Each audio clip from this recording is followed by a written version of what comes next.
안녕하세요. 저는 사기 결혼 당한 후 독신주의로 마음을 다잡고 사는 50대 여성입니다. 그래도 나름 나이 50대까지 살아오면서 착실하고 남 부끄러운 짓 안 하고 살았다고 생각했어요. 부모님이 돌아가셨을 때 말고는 제 인생에 고비라고는 없었습니다. 그저 이대로만 살다가 편하게 눈 감을 수 있다면 그야말로 금상첨화를 누리다 가는 거라고 여겼어요. 이전 시대가 더 힘들었네. 요즘 시대가 더 고난하네. 그런 불필요한 논쟁이 무슨 소용인가 싶어요. 사실상 다 맞는 말이거든요. 안 힘든 세상은 그 어떤 때에도 없었습니다. 그래서 제가 무난하고 순탄하게 살아온 것이 금상첨화라고 얘기를 한 거예요. 돈 많다고, 직업 좋다고, 마냥 좋은 일만 팡팡 터지리라 생각지 않거든요. 그런데 제가 하필 늦은 나이에 돌부리에 걸려 넘어지고 말았지 뭡니까. 어디 가서 그때 나이에 사기당했다고 하면 솔직히 쪽팔립니다. 심지어 결혼 사기를 당했잖아요. 그 일이 있고 저 아무한테도 얘기를 한 적이 없어요. 그냥 왜 갈라섰냐고 물어보는 사람이 있으면 일일이 말하기도 피곤하고 민망해서 그저 성격 차이라고만 해버립니다. 그래서 저 처음으로 여기다가 제 이야기를 써봐요. 용기 내서 말씀드리는 건데 부디 이 사연이 끝날 때쯤엔 제 마음도 편해졌으면 좋겠네요. 결혼을 하기 전까지는 그동안 제 인생에 결혼이란 삶이 없을 거라고 생각했어요. 그런데 다 늦은 제 나이에 한 줄기 빛처럼 찾아온 남자가 있었고 그 사람 덕분에 저는 처음으로 웨딩드레스를 입어봤습니다. 비록 결혼이 늦었지만 그래도 노후는 사랑하는 사람과 해보지 못한 추억을 쌓으면서 단란하게 살 수 있겠구나 기대를 많이 했었어요. 그렇게 인생 최대의 행복을 누릴 생각에 기분이 들떠있던 제가 결혼하고 난 후 바로 한 달 만에 이혼을 하게 될 줄 누가 알았겠습니까? 저는 조선소 주변에서 작은 호프집을 하던 사장입니다. 조선소 사람들이 퇴근하고 자주 찾는 가게라 매출이 잘 유지되는 편이었어요. 그곳이 오지랑 다름없는 곳이라서 젊은 사람들은 그저 집 일만 강제로 할 수밖에 없는 위치에 있었죠.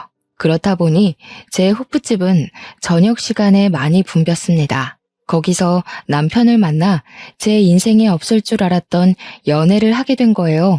놀랍겠지만 저는 30대 연애를 마지막으로 10년 넘게나 남자를 못 만나봤습니다. 그래서 남편을 만나 차곡차곡 쌓아가는 설렘이 너무 오랜만이었고 그 때문에 더 눈이 멀어버렸던 것 같아요. 제 기준에선 그래요. 콩깍지가 제대로 쓸 수밖에 없었죠. 저도 또한 그 오지 같은 곳에 친구 한 명 없었고 일하는 것 아니면 집에서 혼자 적적하게 보냈으니까 애인의 존재는 제게 삶의 원동력을 주었어요. 그래도 그동안 어디 돈 쓸 곳이 없어서 모으기만 했던 돈이 제법 많더라고요. 목돈 묵혀둔 통장이 몇 개 됩니다. 어쨌든 제 남편은 저보다 연하예요. 저는 50대인데 남편은 40대인 정정한 사람이었죠. 처음엔 그런 사람이 같은 또래를 만나지 않고 왜 나한테 관심을 보였을까 궁금하긴 했어요. 그런데 남편이 알아서 말해주길 제가 50대로 안 보인다고도 했고 또 자기는 마음이 잘 통하기만 하면 여자 나이는 전혀 신경 안 쓰인다고 하더라고요. 제가 여자라는 걸 오랜만에 느끼게 해준 남편의 달콤한 멘트가 제 하루를 통째로 뒤흔들었어요. 남편이랑은 주로 제 호프집에서 데이트를 했습니다. 마땅히 갈 곳도 없고 호프집에서 맥주 한 잔씩 하면서 서로에 대해 묻고 답하는 시간을 갖는 것만으로도 즐거웠어요. 젊은 사람들끼리는 서로의 애정도라든지 과거라든지 하는 일이나 관심사 같은 걸 묻곤 한다는데 저희는 그런 시절 다 넘겨온 어른이잖아요. 그래서 경제 얘기나 정치 얘기, 관심사는 당연히 필수 질문이었고 세상 다 산 사람처럼 주로 인생살이에 대해 대화를 나눴습니다. 그렇다 보니 서로의 형편이나 수익에 관련해서도 투명하게 얘기를 하게 되었습니다. 조선소 남자들 돈 많이 쓰잖아요. 입지도 괜찮아서 매출이 장난 아닐 것 같은데 노후 걱정은 안 해도 되겠어요. 어디 주식이나 투자 같은 건 안 해요? 아유, 그런 건 겁이 많아서 쳐다도 못 봐요. 무식하게 돈 모으는 것만 할 줄 알지. 아무래도 이 주변에서 돈 쓸 데가 우리 가게밖에 없으니까 저도 득보는 게 있긴 하네요. 게다가 제가 친구가 없잖아요. 모으기만 하고 쓰질 않으니까 생각보다 돈 모으는 게 쉽더라고요. 당시엔 제가 몰라도 너무 몰라서 남편이 묻는 대로 순수하게 답했던 게 한심스러울 뿐이네요. 남편은 그 뒤로도 제 주머니 형편에 대해서 많이 언급했었습니다. 항상 제 가게 매출에 신경을 써줬고 마치 남편이 투잡을 하는 것처럼 조선조와 호프집을 번갈아 가며 도와줬어요. 그러면서도 다소 허술한 제 경제관념까지 친히 주의를 주면서 여자 혼자 돈 많이 쥐고 있으면 무슨 일 날지 모른다고 늘 정신 바짝 차리며 살게 해주었습니다. 남편을 만나기 전까지는 솔직히 제가 가게 계산들을 허술하게 관리하긴 했거든요. 직원 안 쓰고 저 혼자 일을 하는 호프집이었다 보니 계산대를 비우고 여기저기 쏘다니는 경우가 많았어요. 그럼에도 돈 한 사고 한 번 안 나서 제가 더 마음 놓고 계산대를 내버려 두었습니다. 그런데 남편의 경고를 듣다 보니 그게 꽤 일리가 있었고 어쩌면 점주 입장에선 당연히 신경 써야 되는 부분이잖아요. 그동안 제가 사장으로서 잘해왔다기보단 늘 운이 따랐었기 때문에 범죄 사고 없이 끌고 왔다는 생각이 들었어요. 그래서 남편이 조언을 해준 뒤부터는 돈통을 정말 열심히 관리했고 웬만하면 계산대를 비우지 않았습니다. 비우더라도 계산대로 항상 신경을 두고서 일을 했어요. 그러면 남편이 퇴근하고 호프집으로 출근하면서 항상 잘했다고 칭찬을 해줍니다. 때인 분들은 아실 거예요. 나이를 그렇게까지 먹으면서 사실 누구한테 칭찬을 해본 적은 있어도 칭찬을 받는 건 까마득하게 오래되었을 나이잖아요. 저도 마찬가지였습니다. 남편이 저더러 허투루 안 살고 돈 착실하게 모은 게 멋있다고 칭찬을 해줄 때도 많은 도파민이 분출되었어요. 노후 준비 다 되어 있고 자기 일 열심히 하고 예쁘기까지 한 여잔데 도대체 왜 여태 솔로였을까? 아무래도 나랑 만나라고 하늘이 점지해줬나 봐요. 저더러 선희 씨 남은 세월 든든하게 지켜주라고 선희 씨를 혼자 둔 것 같은데요.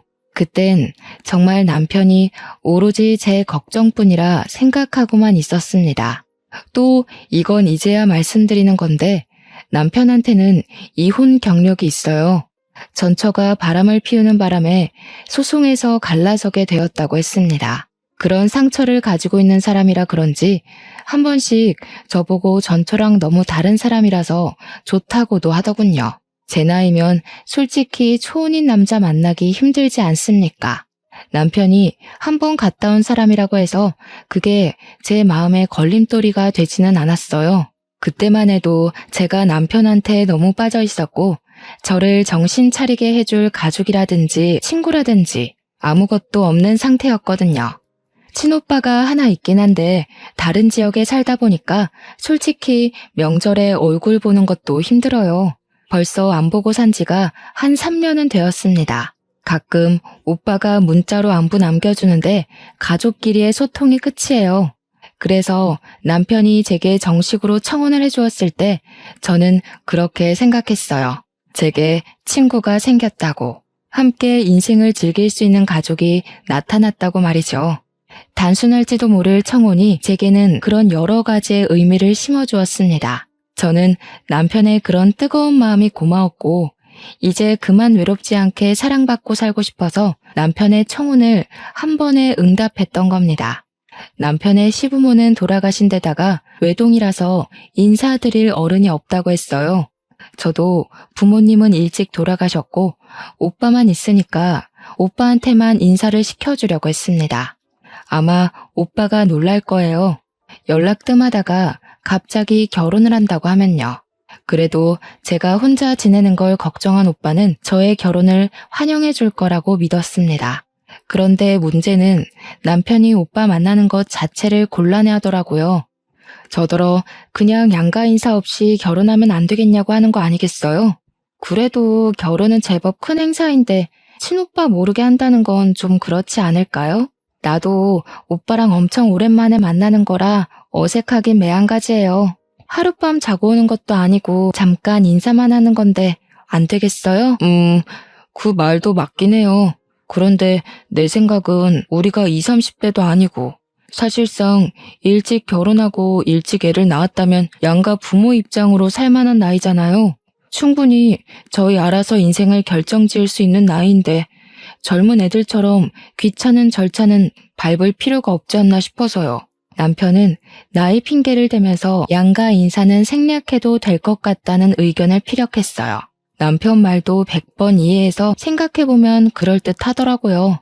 단지 조금 서운하고 망설여졌던 건 저는 초혼이라 모든 게 다 새롭고 여기저기 축하를 받고 싶은데 남편은 저랑 두 번째 결혼이라 그런지 최대한 조용히 단출하게 식을 올리고 싶어 했습니다.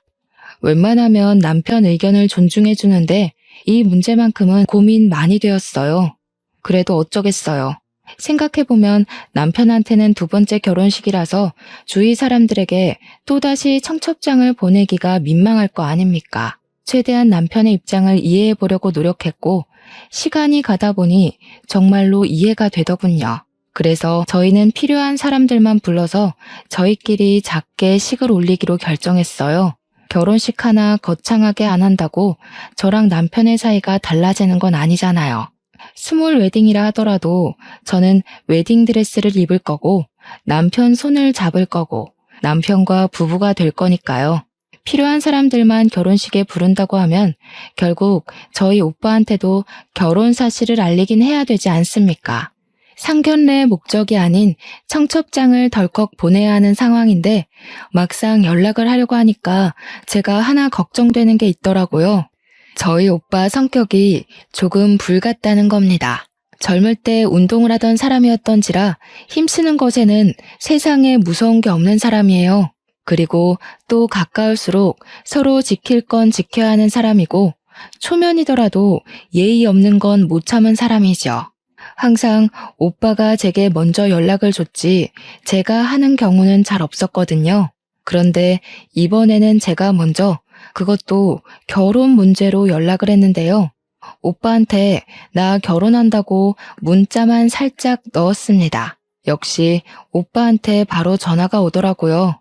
전화를 받은 오빠의 목소리는 한 톤 높아져 있었습니다. 한시도 흥분을 가라앉히지 않고 남편에 대해 궁금한 걸 마구마구 묻기 시작하더군요. 무엇보다 제가 결혼하는 게 오빠한테는 좀 많이 놀라운 소식인 것 같았어요. 오빠 입장에서도 결혼 같은 거 안 할 줄 알았던 여동생이 다 늦은 나이에 결혼을 한다니까 제법 놀란 듯 했어요. 결국 오빠는 결혼 전에 남편 만나기를 고집부렸고 남편 안 보여주면 당장 찾아오겠다는 으름장 때문에 저는 결국 오빠 제안을 승낙할 수밖에 없었어요. 어차피 오빠가 찾아와 버리면 남편을 마주할 수밖에 없을 텐데 그렇게 만나는 것보다 정식으로 인사하는 자리가 낫잖아요. 이왕 이렇게 된 거 저도 오빠한테 남편을 보여주고 싶어서 어쩔 수 없이 이 사실을 남편한테 전달했습니다. 역시나 남편이 불편한 기색을 보이면서 표정을 어둡게 하더군요. 제가 멋대로 결정해서 미안하다고 했더니 어쩔 수 없다는 듯 알겠다고 허락해 줬습니다. 오빠가 혼자 우리가 있는 지역으로 내려와서 만나게 된 당일, 제 남편은 걱정했던 것보다 훨씬 더 오빠한테 잘 보였어요. 형님 하면서 살갑게 굴기도 했고 솔선수범 나서며 술잔도 사이좋게 기울였죠. 분위기가 좋게 시작해 좋게 끝나서 개인적으로 많이 안심을 했었습니다. 그런데 좋은 게 좋은 것이 아니었더라고요. 당시 그 자리에서는 별로 문제가 없었는데 기분 좋게 자리를 파하고 나서부터 그때 만남은 진짜 모습이 아니었다는 걸 알았어요. 남편은 그저 무사히 자리를 마무리해서 다행이라고 생각했는데 오빠는 전혀 아니었던 거죠. 다음날 제게 전화가 온 오빠한테서 정말 황당한 얘기를 들었습니다. 너 저 사람이랑 꼭 결혼해야겠어? 제대로 알아본 거 맞지? 아무래도 분위기가 수상해서 그래. 혹시 저 사람 이혼한 거 맞냐? 당연하지. 무슨 질문이 그래. 오빠, 그 사람 겨우 몇 시간 봤잖아. 뭘 얼마나 안다고 사람한테 수상하다는 말을 하냐? 듣는 내 생각도 좀 하지. 아니, 여자 손길에 길들여진 느낌이 들어서. 입고 온 셔츠 각도 그렇고 손수건 챙겨 다니는 것도 그렇고 별걸 다 의심한다. 원래 깔끔한 사람이야. 나 오빠한테 결혼 허락받으려고 그 사람 소개해준 거 아니야. 우리 이미 결혼하기로 약속했고 날짜까지 잡았어. 나도 나이 먹은 어른이니까 이제부턴 내가 알아서 할게. 당시만 해도 저는 오빠가 남편에 대해 괜히 예민하게 돌려 생각한다고 봤어요. 세상에 완벽한 사람이 어딨겠어요? 오빠가 남편의 어떤 단점을 보고서 그런 부정적인 소리를 하는 건지 모르겠지만 누구나 단점은 있고 오빠가 느낀 남편의 단점을 저는 느끼지 못했으니 상관없다고 생각했습니다. 설령 남편에게 정말 단점이 있더라도 제게는 그게 단점이 아닐 수 있는 거잖아요. 나이를 먹으니까 남의 조언 듣는 것도 쉽지가 않더라고요. 제 인생 제가 책임질 수 있다고 생각했고 제 마음대로 해도 될 만한 나이라고 자만했던 게 아직도 후회스럽습니다. 그렇게 저랑 남편이 결혼식 날짜까지 향해 가는데 아무런 문제가 없었어요. 제가 결혼이 정말로 하고 싶었기 때문에 주위에서 주는 징조들을 눈 닫고 귀 닫고 그냥 모른 채 한 것도 있었을 겁니다. 그리고 드디어 다가온 결혼식 전날 밤. 한참 설레서 잠자리에 들기 직전까지 얼굴을 가꾸고 있었는데요. 오빠한테서 또 전화가 오는 거 아니겠습니까? 어딘가 모르게 받기가 꺼려졌지만 내일 친오빠도 하객으로 와야 하기 때문에 일단 전화를 받았어요. 그런데 오빠가 갑자기 올케 언니 바꿔준다고 하면서 전화를 돌리는 거 아니겠습니까? 아가씨, 그 남자 혼전 순결에다 10시까지 통금 지킨다면서요. 혹시 그 남자 집에는 가봤어요? 신발장이나 욕실 같은 데도 확인했고요. 집에는 안 가봤죠. 조선소에서는 우리 집이 더 가깝고 우리 집에서 만나면 되니까요. 그리고 워낙 철저하고 계획을 잘 지키는 사람이라서 11시 취침 시간을 꼭 지키는 사람이거든요. 그런 사생활도 존중 안 해주고 어떻게 결혼하겠어요? 저 51살이에요, 언니. 아이고, 이를 어째. 당연히 남자 집을 가봤어야죠. 그분이 이혼까지 했다면서요. 보통 그러면 전처가 드나드는 흔적이 남아있을 수도 있어요. 내일 당장 결혼하는 사람한테 이런 소리 하기 미안한데 이혼남은 사전조사를 꼼꼼하게 해야 돼요. 저 지금 기분 나쁘려고 하거든요. 미안한 거 알면 그런 무례한 소리를 하지 마세요. 제 신랑이 그렇게 마음에 안 드시면 그냥 내일 오지 말던가요. 계속 꺼림칙하다고 얘기를 하는 그들에게 오히려 내가 더 기분이 상해서 전화를 끊어버렸습니다. 결혼식 전날인데도 제 결혼에 부정적인 말만 해대는 오빠랑 올케 언니가 좋게 보일 수가 없지 않습니까? 그래서 친오빠랑 올케 언니가 제 결혼식에 오는 건 기대를 안 했어요. 그런데 의외로 축하해주러 와줬더라고요. 저는 그렇게 결혼식을 올렸고 하객들에게 감사 인사를 전한 뒤 신혼여행을 떠났습니다. 신혼여행은 남편의 추천으로 몰디브로 갔어요. 날 밝은 시간부터 어둑해질 때까지 정말 즐겁게 놀았습니다. 그리고 야밤이 되었을 때 이제 그만 호텔방으로 돌아가려고 했는데 남편이 갑자기 보기 좋은 전망대가 하나 있다고 거기 들렸다가 돌아가자는 겁니다.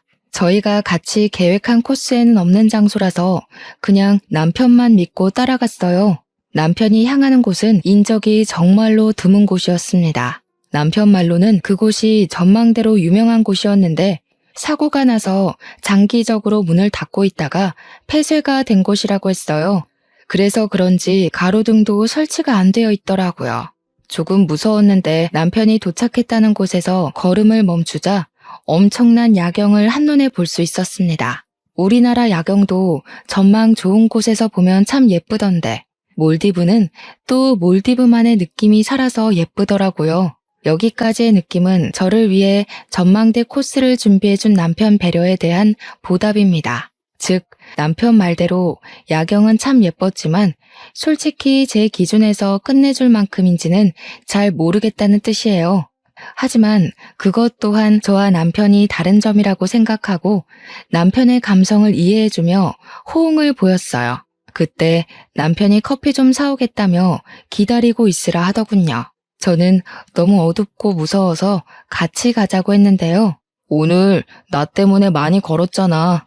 여기도 굳이 안 와도 되는 건데 내가 고집 부려서 온 거니까 자기 고생 안 시키고 싶어. 조금만 기다려줘. 여기 건물 뒤에 카페 하나 있거든. 금방 다녀올게. 10분이면 돼. 그렇게 뛰어가버린 남편은 다시 돌아오지 않았고 저는 그 길로 타국에서 남편을 잃게 되는 극한의 상황에 처하고 맙니다.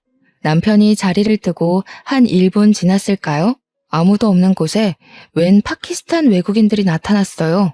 총 3명이었는데 그 남성들은 어기적거리며 제게 다가오더니 순식간에 저를 잡아 끌었습니다. 제가 최선을 다해 반항했지만 남자 힘은 이길 수가 없었어요. 소리를 질러도 주위에 인적이 없으니까 도움을 청하지도 못했습니다. 곧 돌아오겠다던 남편을 부르며 비명을 질렀지만 남편은 전혀 나타날 기미가 안 보였고 저는 그 상태로 미리 대기된 차량으로 끌려갔어요. 속수무책으로 끌려가더라도 사람이 본능적으로 목숨에 위협이 생기면 말도 안 되는 힘이 나오지 않습니까? 그 순간 제가 그랬던 것 같아요. 친오빠가 그런 말을 한 적이 있어요. 호랑이 굴에 들어가도 정신만 차리면 살 수 있다고요. 그 위험한 상황에서 생각나는 건 우리 친오빠밖에 없었습니다. 오빠 말대로 정신을 차리고 보니 도망칠 수 있을 만큼 수두룩한 허점들이 보였어요. 아마 제가 여자라서 대강대강 잡고 있어도 괜찮다고 생각했나 봅니다. 그래서 저는 어릴 적 오빠한테 배웠던 호신술로 그들을 제압해보려고 했지만 그런 상황에서 호신술 같은 게 어디 바로바로 생각이 났겠습니까? 그냥 제 식대로 발등을 밟고 팔을 깨물고 들고 있던 가방으로 두들겨 패고 던져준 뒤에야 도망을 칠 수 있었어요. 그리고 남편이 있던 곳까지 불이 나게 돌아왔는데 카페에서 커피를 사온다는 남편은 아직도 없었습니다. 남편이 갔다는 카페 위치로 뛰어갔지만 이 주위에는 어디에도 커피 살 수 있는 카페가 없다는 걸 알았어요. 그때 정말 찰나의 순간으로 어떤 기억 하나가 떠올랐는데요. 호프집에서 조선소 직원들이 술에 취해 대화하는 걸 어쩔 수 없이 들은 적이 있었습니다. 내용이 동남아로 여자 팔아넘기는 브로커 역할을 하면 큰 돈을 한꺼번에 만질 수 있다면서 조선소 일하기 피곤한데 어디 여자 하나 잡아서 갖다 팔아버릴까 하는 소리들이었어요. 그날 하필 테이블도 거기밖에 없어서 좀 겁나더라고요. 그래서 남편한테 퇴근하면 빨리 와달라고 연락을 했던 기억이 납니다. 왜 하필 이런 위험한 순간에서 그런 기억이 떠올랐는지 모르겠지만 남편이 혹시 나를 그렇게 만들려던 건 아닌가 싶은 생각도 찰나에 했어요. 하지만 금세 아니라고 부정을 해버렸죠. 남편과 함께 만들어온 추억들을 생각하면 절대 거짓일 수 없을 만큼 서로 행복했고 진심이었거든요. 일단 저는 그곳에서 벗어나기 위해 뛰고 또 뛰었습니다. 올 때는 남편이랑 같이 있어서 분위기 있고 좋던 거리가 순식간에 공포로 뒤덮인 순간이었어요. 학교 다닐 때 체력 검사 시간에 뛰어본 것 말고는 달린 기억이 없던 저는 죽을 듯이 뛰어서 그 외국인으로부터 벗어날 수 있었고 드디어 인적 보이는 곳에 가 전화를 걸 수 있었습니다. 그런데 남편 전화번호가 갑자기 생각 안 나더라고요. 그래서 오빠한테 전화를 걸었어요. 오빠는 제가 미운 말을 해도 하나밖에 없는 가족이라고 항상 저를 걱정하고 챙겨주는 사람이에요. 역시나 제 전화라면 컬러링도 안 가서 신호음이 끊기게 해주었죠. 제가 남편을 잃어버렸다고 좀 전까지 있었던 상황을 설명했더니 오빠가 바로 언성을 높였습니다. 어쩐지 그 새끼 수상하다 했어. 분명 그 새끼가 꾸민 짓일 거야. 진작에 사고 날 거라고 생각은 했는데 미치지 않고서야 이런 식으로 일을 벌인다고? 그 새끼 잡히면 내가 아주 그냥 일단 지금 바로 출발할 테니까 가까운 경찰서 가 있어. 여기가 어디 먼 거리의 한국 지역도 아니고 무려 하루가 걸리는 거리를 날아와야 하는 몰디브인데 다짜고짜 당장 오겠다는 오빠를 말리려고 했습니다. 그렇지만 제가 아까 외국인 남성들한테서 벗어나느라 가방을 냅다 던져주고 오는 바람에 자긴 돈이 없어서 오빠가 필요했어요. 그래서 저는 물어물어 경찰서를 찾았고 양해를 구해 거기서 친오빠에게 주소 문자를 남겼습니다. 친오빠는 하루가 지난 뒤에야 제가 있는 경찰서까지 도착을 했고 올케 언니는 애 때문에 같이 동행하지 못했다고 했어요. 그때까지도 저는 남편을 만나지 못했습니다. 남편의 번호를 아는 오빠가 비행기 타기 전에 남편한테 전화를 걸었다는데 전화가 계속 안 받았다고 했어요.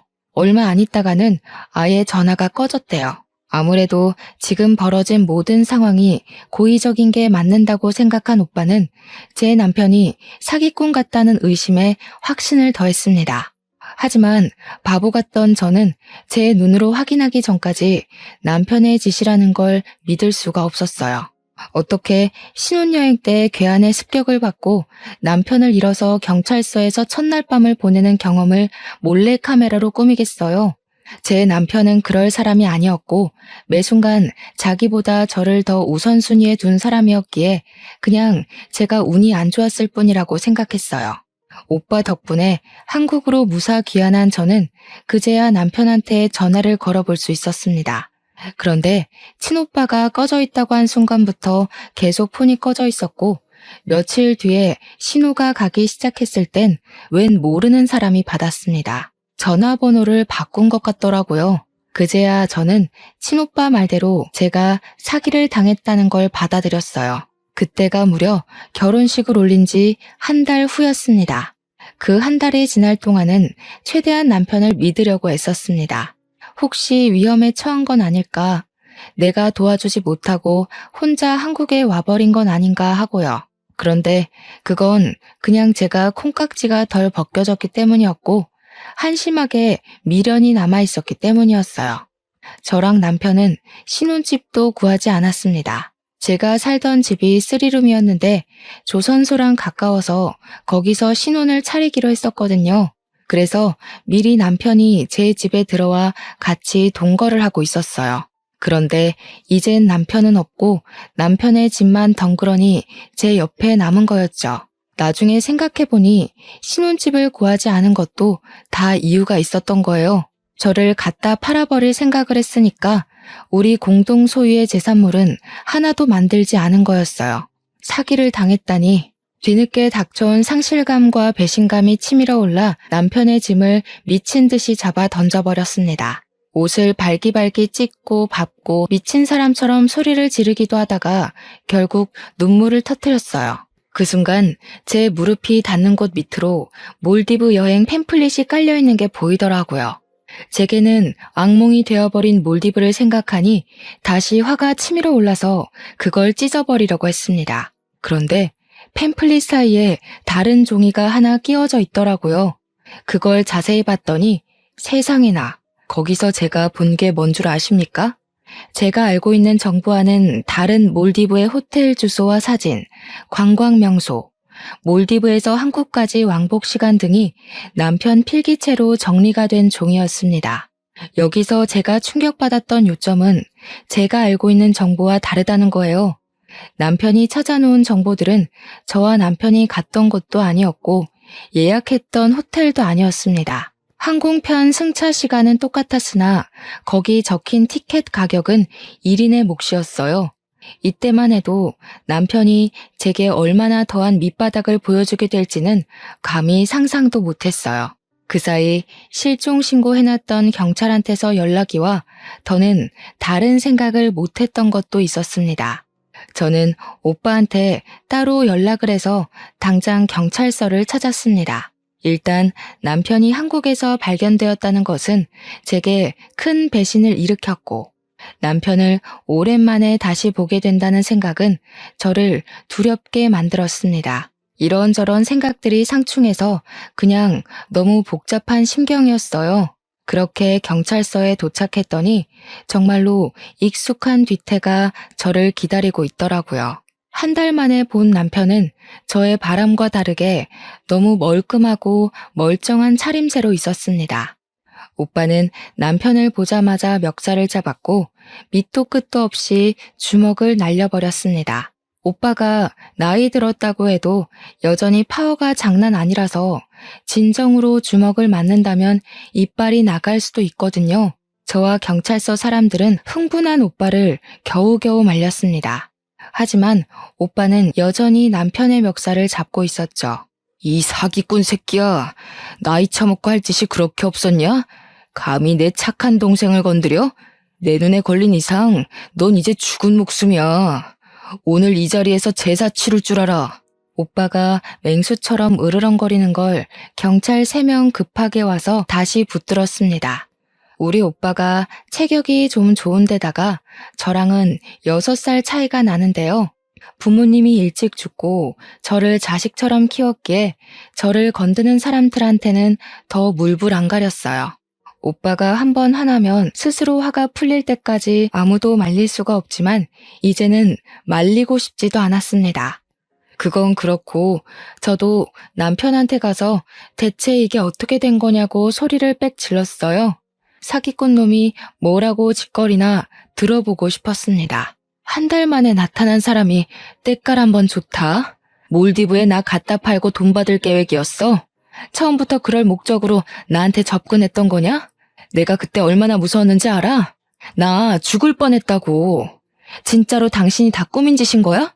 당신 사기꾼이었어? 대체 왜? 남편은 그저 묵묵부답으로 일관하며 이 상황이 짜증난다는 표정만 하고 있었습니다. 제가 알던 다정한 남편과는 분위기부터가 완전히 달라서 저는 이미 거기서부터 충격을 먹어버렸어요. 남편이 입을 열고 변명이라도 할 때까지 계속 원망하면서 멱살을 잡고 똑바로 말해보라며 소리를 쳤습니다. 그런데 제가 따져야 될 건 당장 그 문제가 아니더라고요. 남편의 옷이 구겨질 만큼 멱살에 힘을 주고 있는데 그 순간 저를 밀쳐내며 제 남편 앞을 가로막는 여자가 있었습니다. 처음 보는 그 여자가 하는 말 때문에 제 일은 단순 사기 결혼으로만 끝낼 수 없단 걸 알았어요. 내 남편한테 뭐 하는 짓이야? 다 늙은 아줌마가 더럽게 힘만 세가지고 이러다 상처나면 다 상해죄로 신고해버릴 줄 알아? 남편이라뇨? 이게 무슨 소린가 싶어서 할 말을 잃고 있었는데 알고 보니 기가 막히게도 이 여자가 남편의 전처라는 거 아니겠습니까? 전처가 있다는 사실은 이미 알고 있었어요. 남편이 이혼 경력이 있다고 솔직하게 말해주었으니까요. 그런데 제가 궁금한 건 이미 갈라선 전처가 왜 갑자기 나타났고 왜 우리 일에 나서서 이러고 있냐는 거예요. 또 경찰서까진 어떻게 찾아왔는지도 궁금했습니다. 어처구니가 없어서 저는 전처를 더 자극했고 그러니 제가 궁금했던 걸 쉽게 알 수 있었어요. 그러니까 이 미친 사기꾼이 전처랑 위장 이혼을 한 거더라고요. 전처가 바람을 피워서 갈라섰다는 남편의 말은 거짓말이었다는 겁니다. 둘이 위장 이혼을 한 이유가 신도시 아파트 당첨 확률을 높이기 위해서였다고 해요. 무주택 자격을 맞추기 위해 위장 이혼이란 방법을 택했고 전처가 청약 당첨이 되길 기다리는 동안 남편이란 새끼는 바깥을 나돌며 돈이 되는 다른 수단을 찾고 다녔던 겁니다. 그러면서 조선소를 전전하던 중에 저를 발견했고 조선소에 취직해 제게 접근을 했다네요. 처음에는 저를 어디다 팔 생각은 못했대요. 그냥 제 돈을 훔칠 생각이었다고만 했습니다. 그런데 제가 지난번 브로커 얘기를 하는 테이블 때문에 무서우니까 남편한테 퇴근하면 바로 오라고 한 적 있었다고 했잖아요. 그 얘기를 듣고 저를 팔 생각을 했다는 거 아니겠습니까? 그래서 남편이 저랑 혼인신고는 안 하고 결혼식만 올렸던 거고 일부러 사람도 초청 안 했고 다음날 해외에다 돈 받고 팔아버린 거래요. 이렇게까지 자세히 들을 수 있었던 건 전처의 행동을 수상쩍게 생각한 형사가 그 자리에서 바로 조사를 들어갔기 때문이었습니다. 그래서 저를 팔아 받은 돈이 얼마냐 했더니 3천만 원이래요. 그런데 제가 도망을 치는 바람에 남편은 졸지에 돈만 떼먹은 도둑놈이 되어서 한국 귀환하자마자 도망자 신세로 돌아다녔다 했습니다. 사채한테 쫓기는 사람은 봤어도 외국인 집단에게 쫓기는 사람은 또 처음 봤네요. 아주 이 부부 사기꾼들한테 콩밥을 처먹일 수 있다면 무슨 짓을 다 하겠다고 경찰에게 부탁을 했습니다. 제발 씨알도 빼먹지 말고 다 밝혀내달라고 했죠. 그런데 말입니다. 경찰한테 조사받은 그들을 지켜보면서 뭐 하나 의아한 점이 있더라고요. 몰디브를 간 건 저와 남편인데 경찰이 남편뿐만 아니라 전처까지도 몰디브에 있었던 알리바이를 묻더라고요. 왜 방향이 그렇게 흘러가지 싶어서 물어봤더니 글쎄 이 전처도 저랑 남편이 신혼여행 떠나는 날 같은 비행기를 탔다는 거 아니겠습니까? 그 순간 경찰서 오기 전 집에서 봤던 남편 필기들이 떠올랐어요. 그러니까 남편은 당시 저랑 신혼여행을 간 게 아니라 저를 갖다 팔고서 바로 자기 와이프랑 해외여행을 즐긴 셈이었던 거죠. 남편이 단 한순간도 저를 사랑한 적이 없었다고 해도 사기를 친 걸로 모자라 저를 기만했다고 생각하니까 이거 그냥 앉아있을 수 없겠더라고요. 그런 상황에서 전처가 제게 퍼붓는 악의적인 말은 제가 들고 일어날 수 있도록 힘을 주었습니다. 결국 아무도 피해를 안 본 거니까 우린 잘못 없는 거 아닌가요? 이 아줌마가 그냥 얌전히 팔려갔으면 저희도 벌받아 마땅하겠죠. 그런데 이 아줌마 멀쩡하게 살아있잖아요.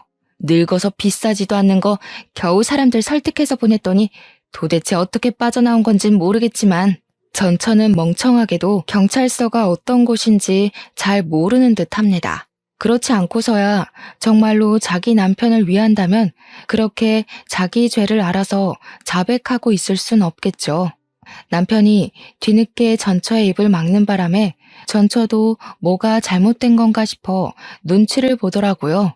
저는 그렇게 주위 눈치를 보는 전처의 머리채를 잡고 반대 손으로 따귀를 날렸습니다. 너희들 수준 떨어지는 짓은 우리나라 법이 알아서 처리해 줄 거니까 상관없는데 나보다 더 자글자글한 년한테 아줌마 소리 듣는 건 좀 거슬려서 말이야.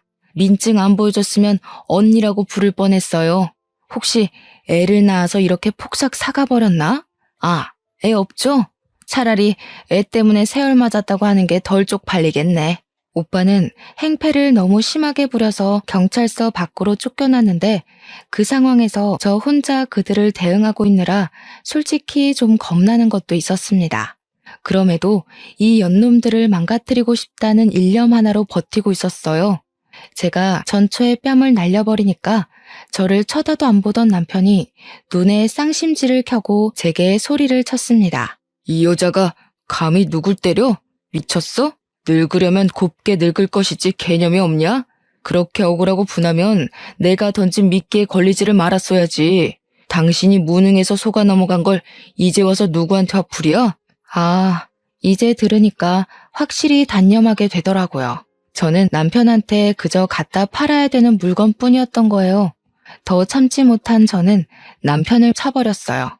우리 오빠가 체격이 좋다고 했잖아요. 왕년에 레슬링 선수로 뛰었고 한때 관장도 했던 사람입니다. 제가 한창 젊을 때는 오빠한테 한 번씩 운동을 배웠는데요.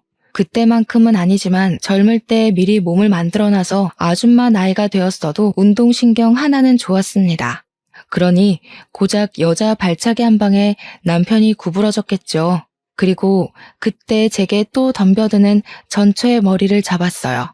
그러자 전처가 그대로 넘어져 버리더군요. 그리고 저는 손을 털며 한마디 해주었죠. 궁상 맞은 네 남편 끼고 살려면 그쪽 꼴 간수도 잘해야겠어. 저 사기꾼이 나더러 뭘 아는지 알아? 자기는 뱃살 흘러내리고 팔뚝 처지는 여자 구역질 난다고 전에 만난 여자가 딱 그런 몸인데 매일 보긴 힘들었다고 하더라. 아무래도 그쪽 얘기 같은데 딴 데 안 팔려가려면 몸 관리 좀 해.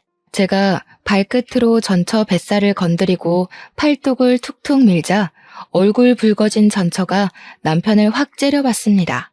남편은 아니라고 모함이라고 소리쳤는데요. 그래도 팔은 안으로 굽는 건지 전처가 남편의 변명을 믿어주더라고요. 그러면서 제게 쭈글탱이 할망구라고 역정을 냈습니다. 그래서 그쪽은 쭈글탱이 할망구보다 더 할망구 같은 몸뚱어리를 달고 있나? 민낯이 아주 검버섯 투성이네. 사는 게 많이 쪼들리나 봐. 요즘 세상엔 여자가 그쪽처럼 무능하면 폐기물 소리 들어요. 그리고 지금 내 남편하고 감쌀 때가 아니에요. 이제 둘 다 산거지 될 것 같은데 어떡한데? 아이고, 애쓴다 애써. 그러면 자기가 장난감 주제였다는 게 좀 위안되나 봐? 어떻게든 우리 남편 뺏고 싶어서 발악하는 것 같은데 꿈도 크시네요. 장난인 줄 아나 보네. 법률상 그쪽들은 이혼 상태 아닌가? 나랑은 사실혼 관계인데. 그럼 그쪽은 그냥 불륜녀 꼴 아니겠니? 소송이 되겠지? 너 사랑하는 남편도 소송당해서 위자료 물게 생겼는데 어쩌냐? 게다가 브로커즈까지 자처했잖아. 처벌까지 받겠다? 그래도 저 사기꾼 새끼가 알거지라서 재산 분할은 안 되겠네. 그 정도는 내가 주는 팁이라고 생각해. 제 말에 번뜩 정신 차린 건 전처보다는 남편이었습니다. 남편이 순식간에 순한 표정으로 돌변하더니 전처를 밀치고 제 앞에 무릎을 꿇었어요. 나 진짜 당신한테 진심이었어. 저 여자가 시켜서 어쩔 수 없이 한 거야. 나 그냥 당신이랑 결혼하면 안 될까? 아니지. 우리 아직 혼인 관계잖아. 저 여자랑은 이혼한 상태니까 그냥 갖다 버리면 그만이야. 내가 실수했어. 한 번만 용서해줘, 어? 아, 예. 그런 사람이 아까 전까지 전현 뒤에 숨어서 잘도 모른 척 하세요? 계속 그렇게 비굴하세요. 죽을 때까지 돈에 쫓기다가 눈 감는 게 어떤 기분인지 즐기면서 평생 후회했으면 좋겠네요. 남편이 찌질하게 전처 탓으로 돌리기 시작하자 충격받은 전처가 남편한테 따지기 시작했고 그때부턴 둘만의 불파티였습니다. 저는 경찰서에 있는 김에 소송장들을 써서 바로 제출했고 그 둘이서 파티를 즐기라고 하고 나와버렸어요. 오빠가 어떻게 됐냐고 묻는 소리에 제가 차근차근 잘 처리하고 나왔다고 안심시켜 주었습니다. 그리곤 오빠한테 사과를 했어요. 남자의 눈이 멀어서 가족의 조언을 무시했던 건 명백히 제 잘못이고 제가 못났던 부분인 걸 인정하니까요. 오빠는 그저 괜찮다고만 해주었습니다. 그리고 저더러 조선소 주변은 위험하니까 이제 그만 서울로 오라고 하더군요. 그래서 현재는 서울 부동산을 알아보고 있는 중이에요. 호프집 말고 다른 가게를 해볼까 싶거든요. 저희 올케 언니가 희한하게 칼국수를 기가 막히게 잘해요. 올케 언니 만날 때마다 얻어먹고 오는데 아무래도 장사 마인드 때문인지 이걸로 돈을 벌어보고 싶더라고요. 올케 언니한테 물어보니까 다행히 언니가 긍정적인 답변을 주었습니다. 이번 일로 인해서 오빠 식구들을 오랜만에 보게 되었는데 살다 보니 정말 가족이 최고더라고요. 아마 앞으로 남은 생은 서로에게 노력하고 존중하면서 가깝게 지내도록 노력하지 않을까 싶어요. 제 인생에 결혼이란 순간이 있었나 싶을 만큼 스쳐가듯 지나간 경험이었지만 그래도 한 번쯤 웨딩드레스를 입었던 기억이 있는 건 나쁘지 않더라고요. 지금도 저희 집에는 저 혼자 나온 웨딩 사진을 액자로 만들어서 세워뒀어요. 그리고 앞으로는 아마 가족들이랑만 지낼 것 같아요. 다 늦은 나이에 무슨 남자를 만나겠어요. 이 나이 되니까 그냥 다 피곤하고 혼자서 하고 싶은 일 하며 사는 게 편한 것 같더라고요. 제가 좋아하는 사람들만 끼고서 말이죠. 이렇게 독신으로 사는 것도 어쩌면 자유로울 수 있는 혜택이라고 생각합니다. 결혼은 의무도 아니고 막중한 책임감이 없다면 실패 확률도 크잖아요. 어디 내놓기 부끄러운 제 사연 잘 들어주셨나요? 저는 여기를 시작이자 마지막으로 그만 이날의 일들을 내다 버리려고 해요. 긴 글 듣느라 고생 많으셨습니다. 늘 만수무강하세요. 끝까지 들어주셔서 감사해요.